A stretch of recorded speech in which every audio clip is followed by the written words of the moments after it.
Unity of Houston is an inclusive church where we seek to understand and live the teachings of Jesus and other spiritual masters. At Unity, we welcome all people from all spiritual paths and every walk of life. We celebrate the diversity of our city and of our world, and we teach love, tolerance, and oneness, seeking to live in harmony with open minds and open hearts. Wherever you are in your spiritual path, you are always welcome at Unity. Join us and discover that the life of your dreams is already within you. We are still in Lent. I know we're not supposed to have this much excitement around it, but we're still in Lent. And we are going through the fasting and feasting series. And I've kind of lost track of what we've done. I think Compassion was last week. Yes, that one was really good. That was a Reverend Jean Marie. Really good job. Just like the song tonight. And so it's basically a wonderful door opening for the one for tonight, which is into forgiveness. And so we're fasting and feasting our way into forgiveness. And in case you were wondering, the doors are locked, so you can't leave. You're going to have to listen to this. Because I really think forgiveness, the theme of forgiveness and the talks on forgiveness, probably rates as the least favorite of congregation, second only to tithing talks, my guess. That would just be my rough guess. And so I have asked Reverend Mindy to make sure that we get, and I know our ushers and the greeters have helped put a sheet of paper and a pencil on your chair. Don't be intimidated. That's not anything for you. It's really just a nod to my hubris. I really am tonight going to give you everything I think I have learned up until this point in my life about forgiveness, and I don't have a lot of illustrations, so it's going to be mostly talking points. And so I thought you might want to write a note or two, and you will not hurt my feelings if you don't, and just don't throw any paper airplanes up here. That's the only request I have. So I'm really glad that you're joining us tonight, because truly this is my favorite subject. It really, really is. And it is the most important tool, spiritual practice you could have. So I was thinking in the fasting and feasting scenario that we've been using, that we can practice fasting from judgment and resentment and feast on forgiveness. And forgiveness, as I said, sort of is an unpalatable kind of thing. It's kind of like our least favorite thing to have to do. But I promise you that the more you practice it, the more amazing your life will become, until it really becomes your favorite thing as well. Because what we think about in forgiveness is to err is human, to forgive is divine, right? Not so. That is not the way it works. It isn't that humans don't make errors, because of course we do, but only humans, therefore, can forgive, because we make errors. Because forgiveness is a tool for reconciling, for making amends, for correcting errors, for bringing wholeness into the picture. Therefore, only human beings can do that. Divinity doesn't have to forgive, because it never, ever held resentment. It never excluded. It never separated. It never needs the reconciliation. Divinity always holds the wholeness of us and always sees only innocence and only love. It is human beings that have to practice forgiveness. That's why it is the most important spiritual tool you'll ever utilize in your spiritual life. God doesn't forgive because God has no need to forgive. Only we have the power to forgive. And it becomes enrolled in our free will, in our power to choose. Forgiveness is the most important spiritual tool, and you'll know that because every spiritual tradition teaches something about forgiveness, about reconciliation, about making amends in some form. Khalil Gibran said, "Your pain is the breaking of the shell that encloses your understanding." Your pain is the breaking of the shell that encloses your understanding. That baffled me completely the first time I read that, and now I completely understand the power of and the truth of those words.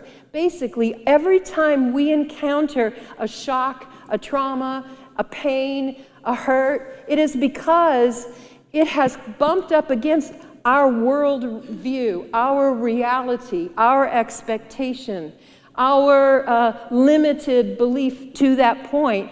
And the pain is the breaking open of our hearts, typically, into a wider, more powerful range of expression. What we call that is the breaking open for compassion. Compassion is spaciousness of the heart. Compassion is the capacity from the heart to open defenselessly. It is a powerful, powerful way of understanding that forgiveness is that tool to enable us to get to compassion.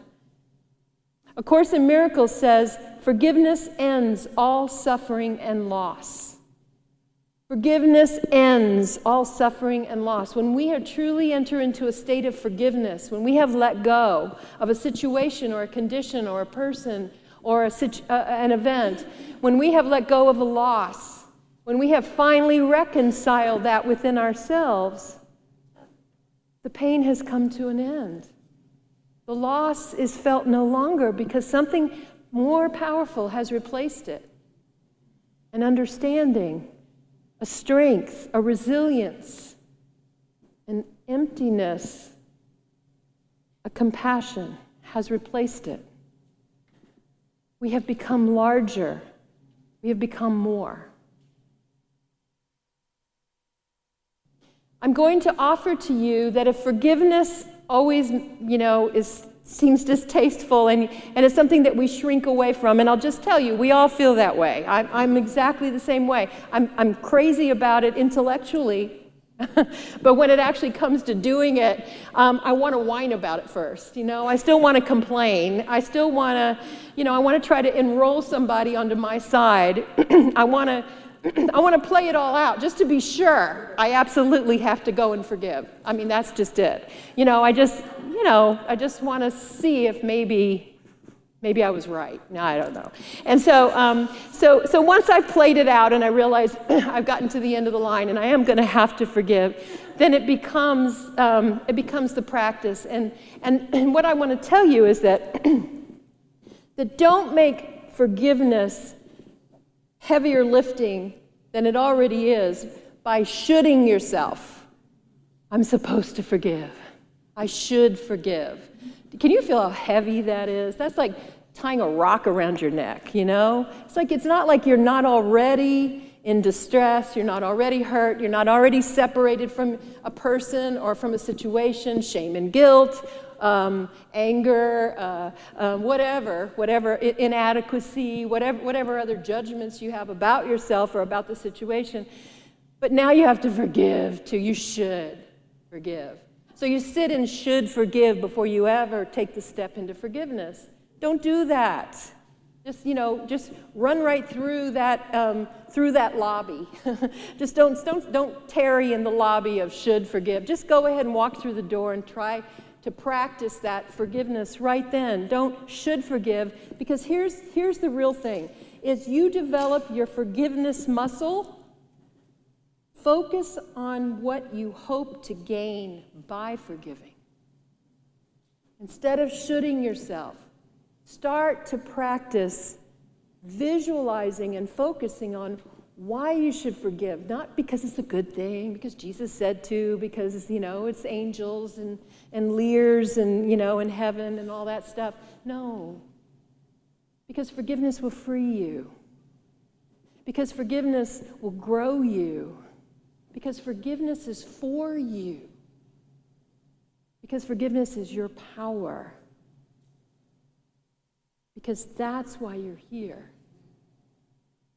And if you can think back to a positive experience once you forgave, and the peace you felt, and the place you were able to get to, and the growth you experienced, or the freedom from pain that you were able to experience, then you can remind yourself that that will happen again. And every time you use this most important spiritual tool, you will be liberated, freed, you will be lifted, you will become more. Forgiveness becomes easier when I am tired of tying my happiness and peace of mind to the moment someone else changes. Amen? Amen. Forgiveness becomes easier when I'm tired of tying my happiness and peace of mind to the moment someone else changes. That's what all my whining's about.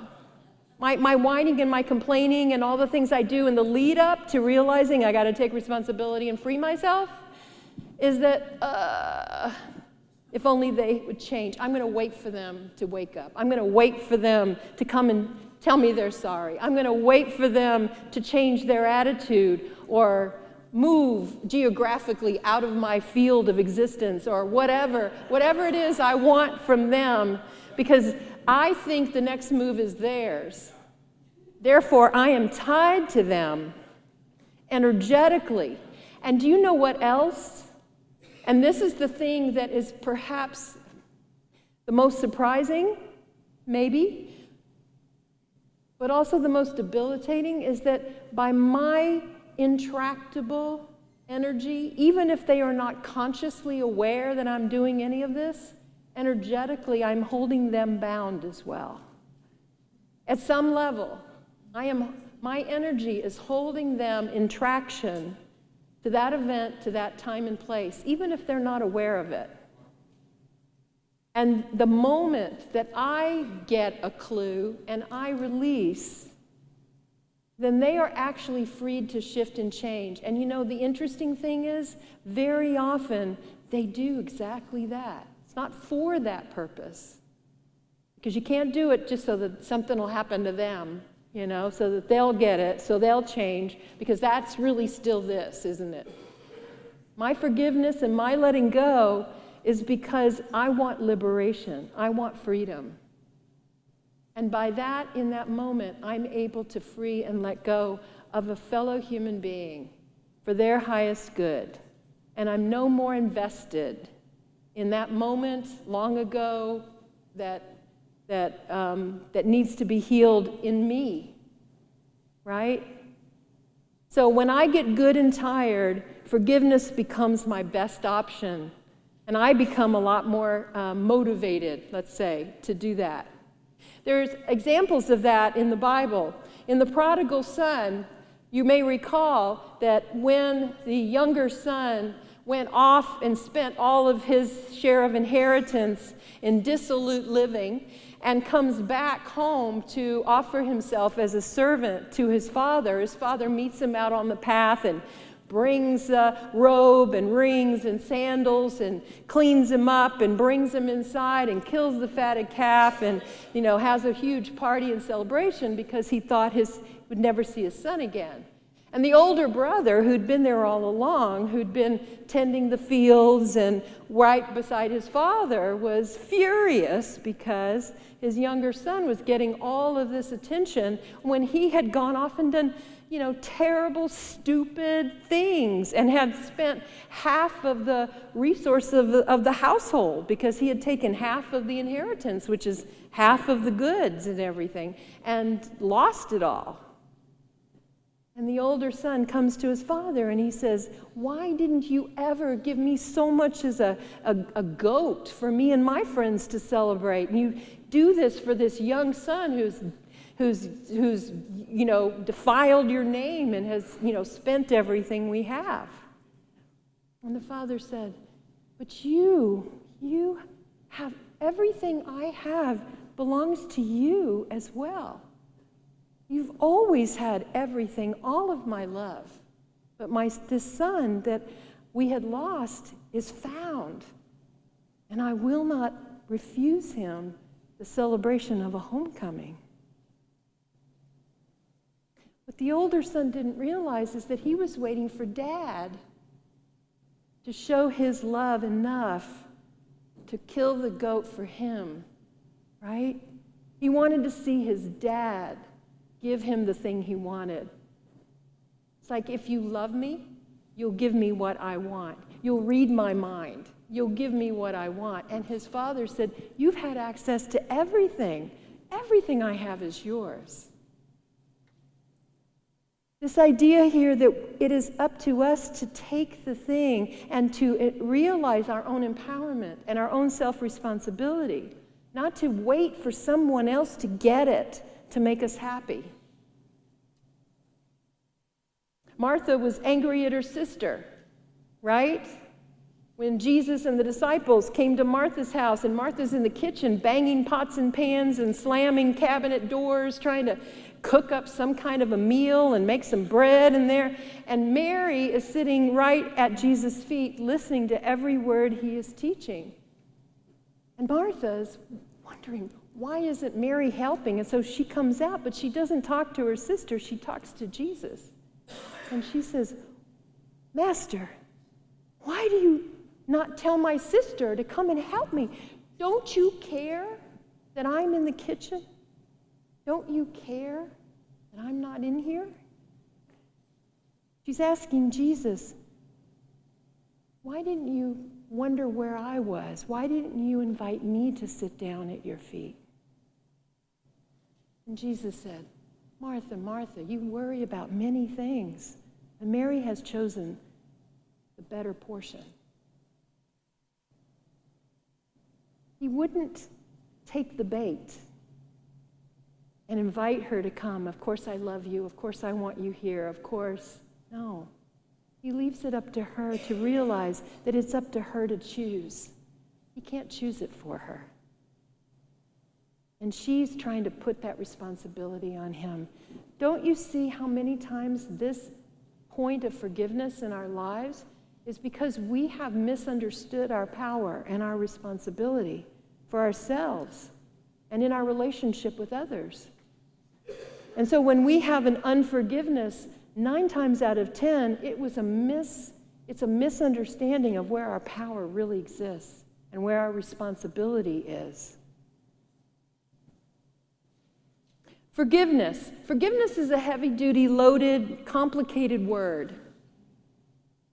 So you know what I like to use? I like to use a simple letting go. I like to translate anything that has anything to do with forgiveness or reconciliation or making amends is some process for letting go. I just want to let go. I just want to stop holding on. I just want it to be removed. I just want to let it, I want it to let go through my consciousness. I want it to be removed. I want this over with. I want, and I'm not going to use any pressure to get rid of it. And it becomes much easier if I think of it as a letting go process than as some complicated forgiveness, because sometimes it's like, well, they didn't even say they're sorry to me, and they didn't even take responsibility, and they owe me, and they didn't do this, and they didn't do that. How can I forgive? There's certain things I can never forgive. Have you heard that? There are certain things in life that are unforgivable. We have unforgivable sin in the Bible. Don't know where exactly that comes from. I know where it is, but I don't know where exactly that notion of an unforgivable sin, because certainly in the field of God mind and God heart, there is nothing unforgivable. Everything, because as I said before, God has always seen the innocence at the heart of even the worst evil human beings can manage to do, and we are pretty good at it, as you probably know. And yet, in all of that, the capacity to let go of the worst things we can do to each other is the capacity in our hearts as human beings to relate to each other in a unique way, in a more powerful way. Let me explain what that's about. The letting go is to be finally freed myself of the memory of that event. Not that I've forgotten, not that I can ever forget, but it changes me, and it changes my understanding of what happened, and what gets replaced in me is far greater than I could ever have hoped for if they had gotten it, woke up, and apologized. The gift that comes from my power to forgive and to let go is far more powerful than anything anyone else can give me. Buddhism is pretty much centrally focused on the practice of letting go, everything. It's a constant acceptance of what is and a letting go and a process of flow and a process of release and a process of watching things come and watching them go. From the moment we take our first breath until the moment we take our last one. This whole life is a letting go process. We will never hold on to anything except what we become.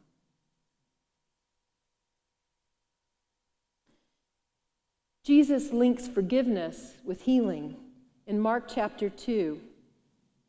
Jesus saw their faith when some friends brought a paralyzed man to him to be healed.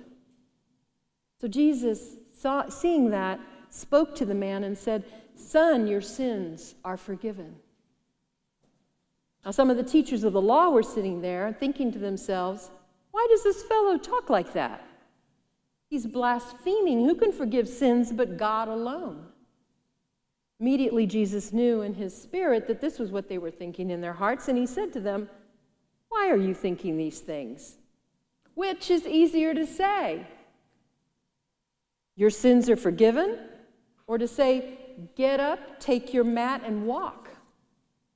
But I want you to know that the Son of Man has authority on earth to forgive sins." Notice he says, I don't. He says the Son of Man has the authority on earth to forgive sins. So he said to the man, "I tell you, get up, take your mat, and go home." And he got up, and he took his mat and walked out in full view of them all. This amazed everyone, and they praised God, saying, "We have never seen anything like this." How does Jesus do this? His insight was so great, he could see into the heart and know the nature of every ailment that is almost always a matter of forgiveness on some level. It is a reconciliation. It is a release. It is a letting go of an old frame, of an old paradigm, of a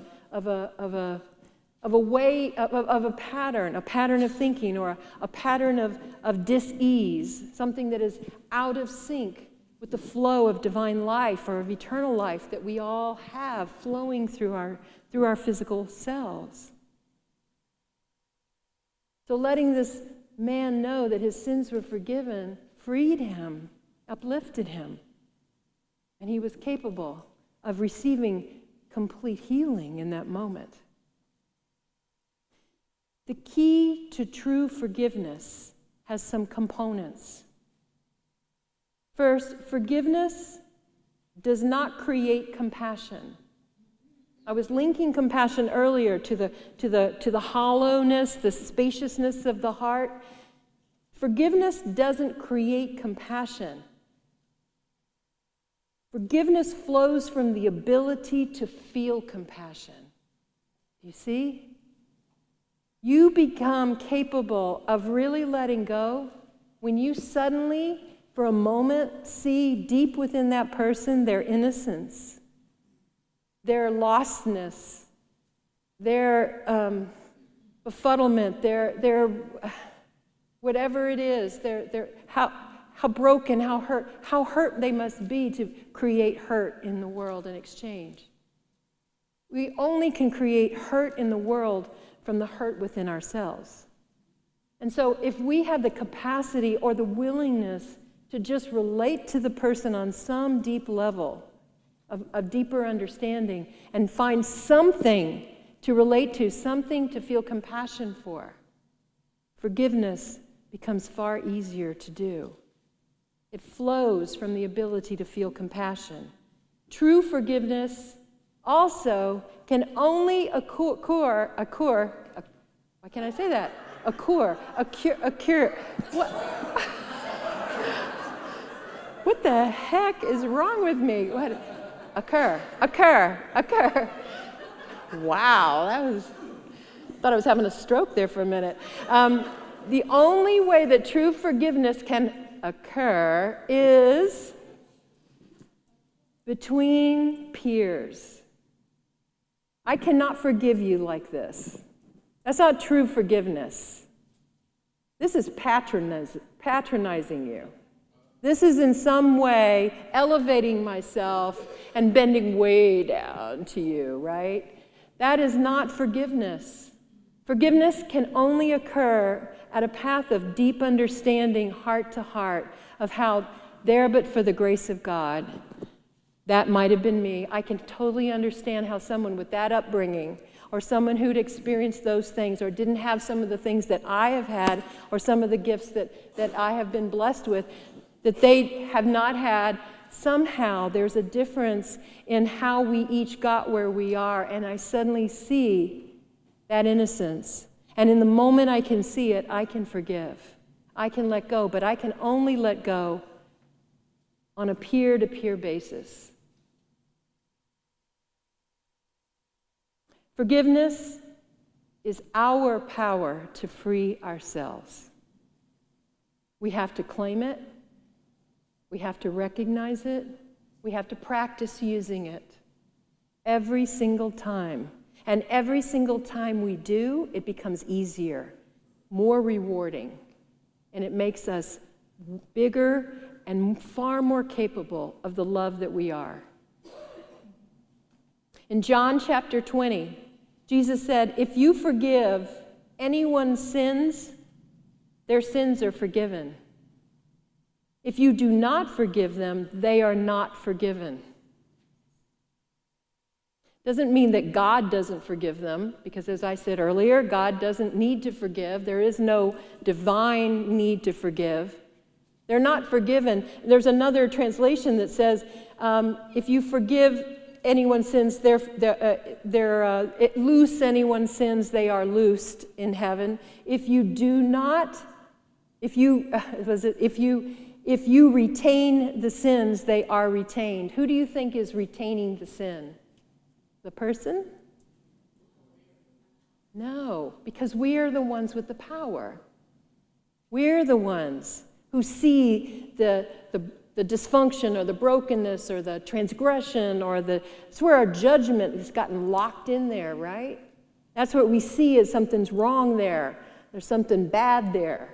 And so as long as we're willing to see that, then what actually happens is that it becomes a part of us. It becomes a reflection of our own unworthiness, of our own brokenness, of our own, less than nature, something in us that needs to be brought up to full speed, something that needs to be changed. We retain what it is that we see and project in others. And it is only in seeing with compassion, being able to connect peer-to-peer and to release the other person in forgiveness that we release ourselves, that we ultimately heal ourselves. And that's where not only the freedom comes from, but the expansion of our souls. Luke chapter 6, do not judge, and you will not be judged. Do not condemn, and you will not be condemned. Forgive, and you will be forgiven. Give, and it will be given to you. A good measure, pressed down, shaken together, running over, will be poured into your lap. For with the measure you use, it will be measured back to you. Jesus isn't threatening you. He's telling you this is how the world is set up. This is how it's always been. It's your power. It's your consciousness. You're the container. And so as you open yourself and as you align yourself with something deeply true, that you open yourself to the truth beyond the judgment, beyond the unforgiveness, and that as you are able and willing to give and forgive, you receive and are released. It works every single time. The need we have to forgive is the extent to which we can love right now.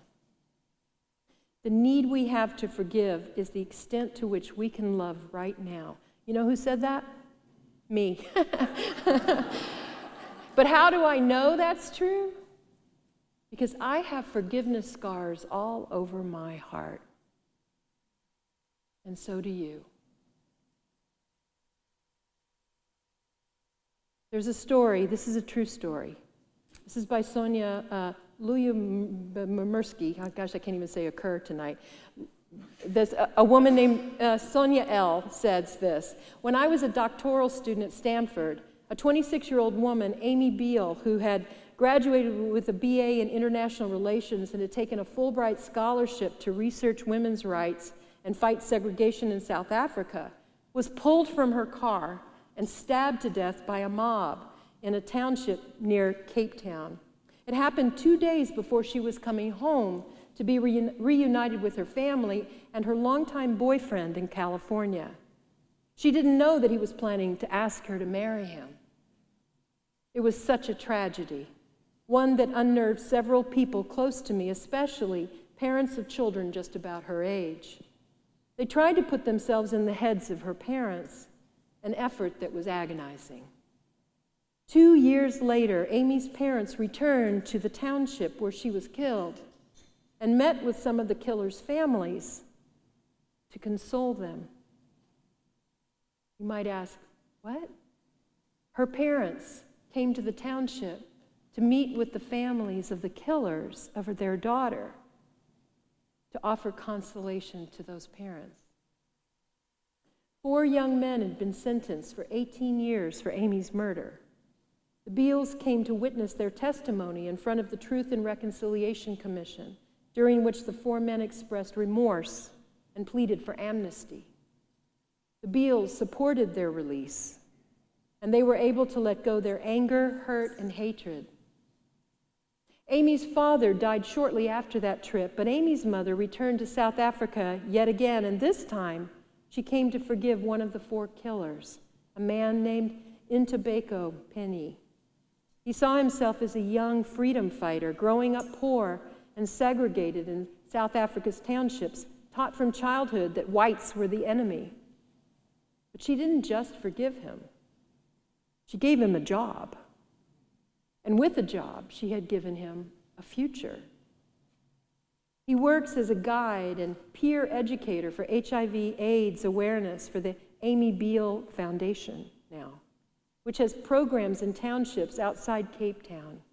He also travels the world with Amy's mother to tell their story of forgiveness and reconciliation.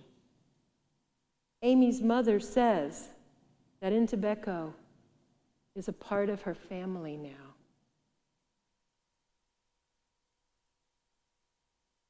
First comes compassion. Then comes the power, peer to peer, heart to heart, mother to son, to forgive, to release, to heal. And if that's not divine, I don't know what is. A Course in Miracles says, forgiveness ends all suffering and loss. Fasting from judgment and resentment, I invite you to feast on forgiveness. God bless you all. Thank you for watching this message today.